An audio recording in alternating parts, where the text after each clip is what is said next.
High, আমি সুদীপ্তা আর আজকে আমি তোমাদের সঙ্গে শেয়ার করবো what I it in a day সিরিজের ডে 3। আর এটা ছিল আমার বাপের বাড়ির ভ্লগ। সেখানে গিয়ে তো প্রচুর খাওয়া দাওয়া করেছি, মজা করেছি। চলো তোমাদের সঙ্গে সবটাই শেয়ার করি।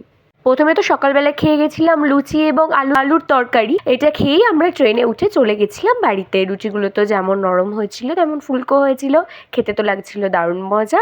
এগুলো খেয়ে যাওয়ার পর তো ট্রেনে আমরা তেমন কিছুই খাইনি, কারণ পড়েছিল প্রচণ্ড গরম, আর গরমের মধ্যে খাওয়ার মুড জানো তো সকলেরই থাকে না। বাড়িতে যাওয়ার সাথে সাথে বাবা করে দিল একটা দইয়ের লস্যি। এটাকে তো দারুণ খেতে ছিল। লস্যি খাওয়া শেষ হতে না হতেই চলে এলো বাড়ির পাকা পেঁপে, আর এটা ছিল দারুণ মিষ্টি। খেয়ে তো আমাদের হেভি লেগেছে। এবার তো আমাদের দুপুরের মেনু। দুপুরের বেলায় যেহেতু প্রচণ্ড গরম পড়েছিল, বলেছিলাম হালকা পাতলা খাবারই করতে, তার জন্য করেছিল পটল ভাজা পাতলা করে। মায়ের হাতের মুসুর ডাল, আমার মা আর ঠাম্মা দুজনে কিন্তু মুসুর ডালটা দারুণ ফাটাফাটি করে, আর সাথে ছিল গন্ধরাজ লেবু। গুলো দিয়ে জমিয়ে খাওয়ার পর খেয়ে নিলাম চিকেন, আর সাথে নিয়ে নিলাম একটা পেঁয়াজ। সব মিলিয়ে ফাটাফাটি ছিল আজকের লাঞ্চ। এরপর বিকেলবেলা বাড়ি সকলের জন্য মা ভেজেছিল বাদাম, এবং এই বাদামগুলো আমাদের ওখানে গ্রামেই চাষ করা হয়। এবার দেখাই রাতের ডিনার। রাতের ডিনারে ছিল আটার লুচি এবং বেঁচে যাওয়া মাংসটা।